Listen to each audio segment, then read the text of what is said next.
Hello and welcome to Short Tales, a series of short stories written and read by me, Damian Robb. This month's story is a bit different, because it's actually the first couple of chapters of a novella I wrote entitled The Hive, and which you can now purchase in either paperback or ebook at damianrobb.com/books. So, we'll get to the story in just a second, but first, I want you to imagine you have just stepped off a train. The train has stopped in the middle of nowhere. You are in the country. It is spring and there is pollen in the air. You sneeze once, then twice, then again as you move towards the front of the train. You are frustrated and annoyed, but all that leaves you for just a moment when you get to the front of the train and witness what will turn out to be the first of many horrors. Okay, you ready? Good. This is the first two chapters of The Hive.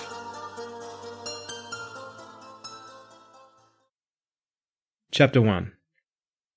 It was spring. She hated spring. Not only did it wreak havoc on her allergies, but it made all the idiots in the world painfully optimistic and happy. Like the sudden sun burned away all their rational brain cells. Give her autumn, when the air was brisk and would burn through your lungs and into your veins and make every part of your body feel cold. Leaves would die and fall and crunch beneath your feet. You knew you were alive when you were surrounded by all that death. Beatrice was jolted out of her thoughts by the sound of the train's brakes screeching. Her back pushed into the padded seat behind her as the huge multi-carriage vehicle tried in vain to go from 160 kilometers per hour to 0 in seconds. A violent thud sounded from somewhere up ahead and a shudder passed through the train as it was brought to an immediate halt. The bone above her left eye cracked painfully into the chair in front as she was thrown forward by the sudden lack of momentum. Well, that's just great, she thought as she pulled herself back into the chair, rubbing at her eye. Sorry there, folks, the loudspeaker buzzed, a jovial male voice on the other end of it. A local cow decided to say hello to us just now and, well, let's just say it didn't end well for old Bessie. So, just sit tight and we'll get back moving as soon as possible. Around the carriage, people started talking in excited murmurs. Beatrice leaned back into her seat and gave a growl of frustration. She hadn't wanted to come on this trip, had been forced to, in fact, threatened into it by her asshole of an editor. His exact words had been, "Just write the damn article, or not only will I fire you, I'll shove this stapler down your throat." What an overreaction. Sure, she had denied a few articles prior to this, but that was because they were all tat, rubbish journalism, the kind people today couldn't get enough of. Bloody clickbait and BuzzFeed articles and feel-good nonsense. Drivel designed to distract the masses and turn them all into mindless drones. What she needed was a proper story, a decent story, one that would remind people how a real journalist like her could make a difference. A story like she used to write in the old days. Hello again, folks. It looks like the damage to the train is a bit more extensive than originally thought, so I'm going to need you to collect your things and make your way out of the train and over to the road where some replacement buses will soon be along to pick you up. Air huffed out of Beatrice's nose in exasperation. Then again, when she looked down to see her handbag had fallen to the floor in the crash, her things spilling out of it like organs from the belly of a sliced pig. She bent to collect them. "Excuse me," a voice said, as a hand tapped her shoulder. She looked up to see it was a young woman with dyed fluoro hair that had been sitting diagonally across from her.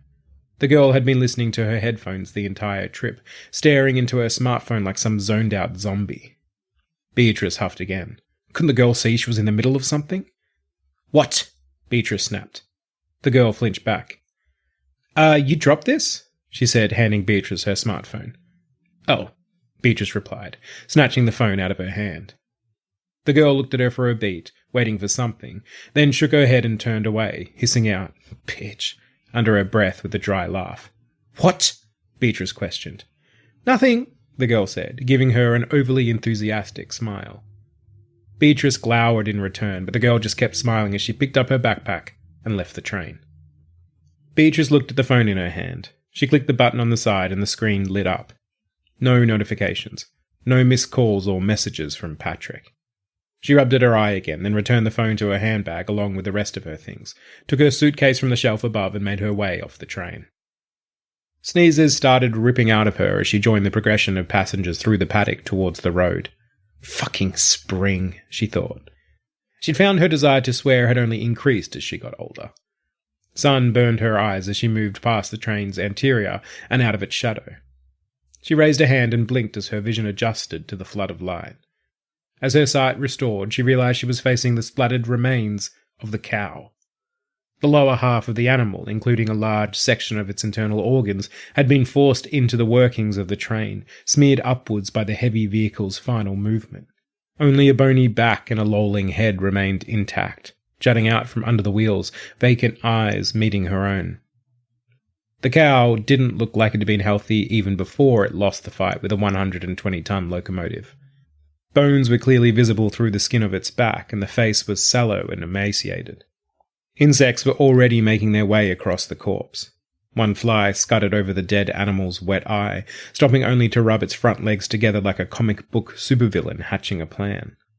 Another one, larger, was squeezing itself out of the cow's dirt-encrusted ear, wiggling wildly as it struggled to exit the canal. Beatrice saw a flash of yellow and realized it wasn't a fly, but a bee. It freed its swollen thorax from the cow's ear and shook its wings free of mud and wax. It rose into the air with a hum, hovering for a moment, before heading directly for Beatrice. Her eyes widened as the bee grew larger in her field of vision, finally reacting with a quick movement of her head. She felt the breeze brush her cheek, and a drumming buzz ring by her ear as it passed. Her eyes followed it, and she saw the chubby insect head towards a hive in the crook of a tree. It was a large hive, not round like the ones she remembered depicted in the Winnie the Pooh cartoons she used to watch with Patrick, but spreading, filling in all the space beneath the trunk of the tree and the underside of the thick branch, like it was hanging from the armpit of some unfortunate individual. She shook her head in wonder and turned back to the cow, only to see a dozen more bees swarm out of the dead animal's open mouth. She threw herself to the ground as the bees thrummed above her, moving towards the hive. Beatrice rose, heart thudding, and heard a barely stifled giggle from nearby. The fluoro-haired girl sat on a fence post, headphones wrapped around her head. Beatrice gave her a scowl and bent to brush the dirt and grass off her clothes. A sneeze burned through her nasal passage, followed quickly by two more. She fucking hated spring. Chapter 2. Beatrice sneezed again as she exited the crowded bus. She didn't know why the transportation agency had thought they could squeeze a trainload of people into a single bus, but needless to say, it hadn't been a comfortable end to her journey. She waited with the crowd of passengers as the driver of the bus reached into the bowels of the vehicle, throwing their luggage out one at a time. He grabbed her black and chrome overnight suitcase and tossed it behind him. It fell with a thud on the dusty, cobbled ground. She let out a short, frustrated exhalation and pushed her way through the crowd. Her elbows finding more than one person's abdomen as she made her way through. Now, she just needed to find her hotel. She dreaded seeing what kind of shithole Chuck, her editor, had organised for her. Her phone told her it was only a few streets away, which in this case meant the other side of town. She began walking as yet another sneeze choked its way up her throat before ejecting itself out of her face. She paused to retrieve her handkerchief and blow her nose. The sun was making its way into the circular town centre, having managed to crest the surrounding mountains. Malafira was a typical mountain town, in that it spewed green in every direction, assaulting her with its colour and pollen. Wood and stone shop fronts and cafes made up most of the town's centre's interior, facing inwards towards the overly large grass-covered roundabout, allowing her to see the cosy ski village it would become in the winter. She continued walking, jotting down a few mental notes of her initial thoughts of the town to later include in the article as the wheels of her suitcase clicked and jumped across the cobbled roads. The locals no doubt thought their cobbled streets were quaint and charming. She found them redundant and inconvenient. Another sneeze threatened to overcome her, but she pushed it away, reducing it to an annoying niggle at the back of her nose. She passed an independent supermarket, its garish superficiality sitting starkly beside a refurbished pub known as the Malafira Arms, then passed out of the town centre where the street returned to a regular asphalt, a fact she was grateful for. Another street on and she saw Malafira's large football oval. Small towns like this always valued their local sporting team beyond reason, and the size of the oval was a clear indicator that Malafira was no different. It stretched out well beyond the gated street entrance, the perfect green broken only by the lines of white that surrounded and intersected it, as well as all the cars and trucks crawling across its surface. A constant progression of vehicles made their way in and out of the sporting ground, bringing in supplies for the weekend's event. the Malafira Farmers Market. That was why she was there. To cover this speck of a town's annual occurrence was the best way she could think to describe it. Event would be too generous. As though a few people selling fruit and tacky homemade crafts was news. It was garbage. A waste of her time. She needed a proper story, not this. The sneeze she had put off returned with force, pushing past her small defences, followed quickly by 3 more. Her eyes were also beginning to itch, but she ignored the desire to rub them. She wiped her streaming nose with her increasingly damp handkerchief and hurried towards the hotel, desperate to try and call Patrick again, and find a reprieve from all the garish green and poisonous pollen of this wretched town. Thanks for listening to the opening of The Hive. I hope you've enjoyed it thus far, and if you'd like to read the rest of it, it's available for purchase in both paperback and ebook at damianrobb.com/books. Now, to finish this episode off, I've recorded some afterthoughts, which detail where the idea for this story came from and any challenges I faced while writing it. If that feels too self-indulgent for your tastes, fair enough. But if that sounds like your kind of thing, then listen on.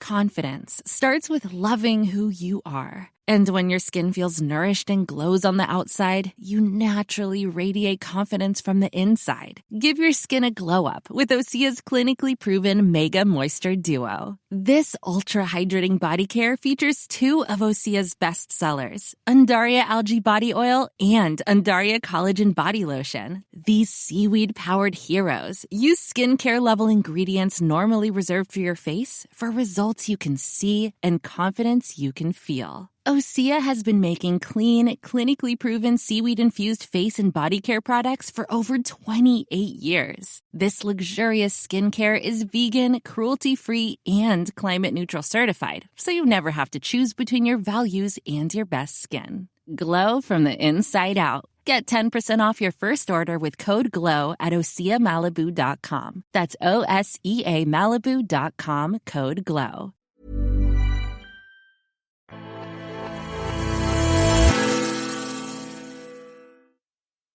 This story has a shared history with 3 others, and that's because it was originally a part of an anthology called Seasons of Fear.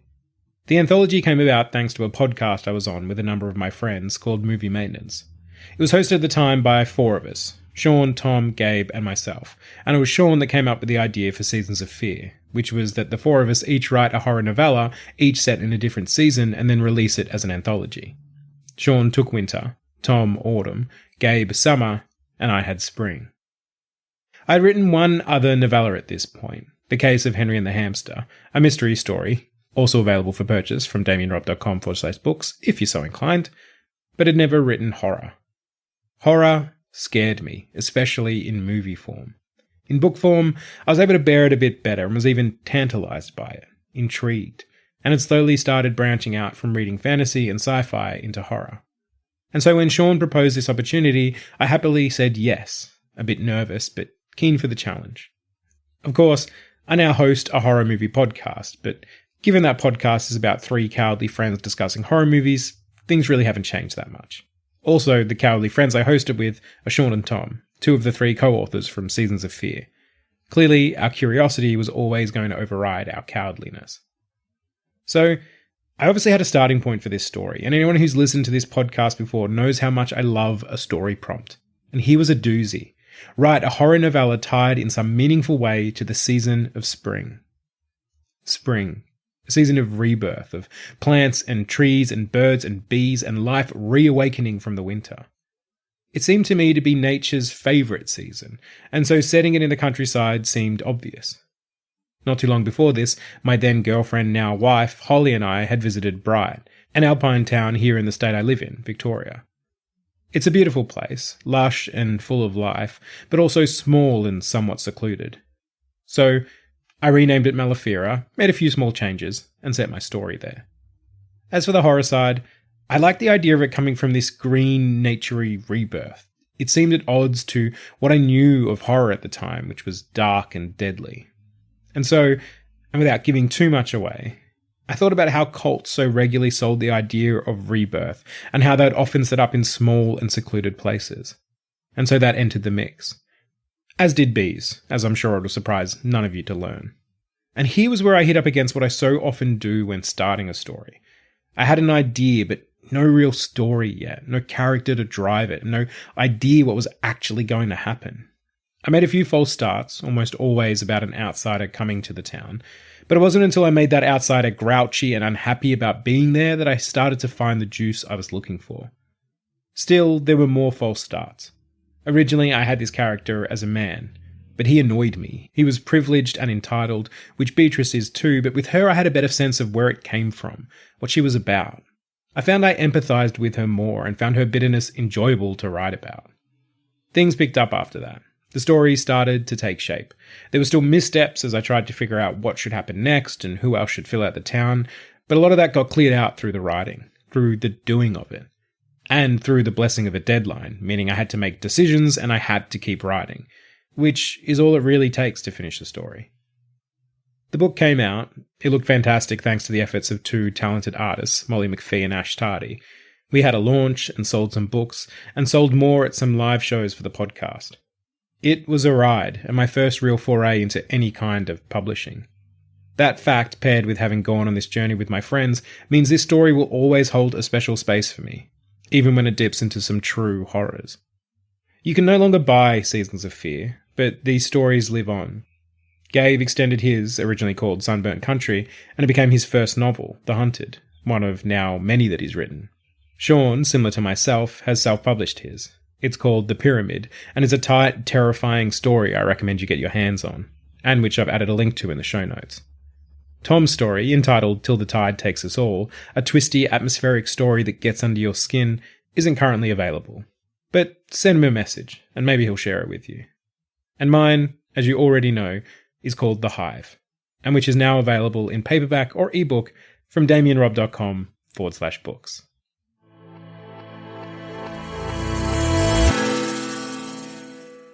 Alright, those are all my thoughts. But if you have any that you'd like to share, please do. You can write to me at shorttales.podcast@gmail.com, or you can find me on Twitter at middaypajamas.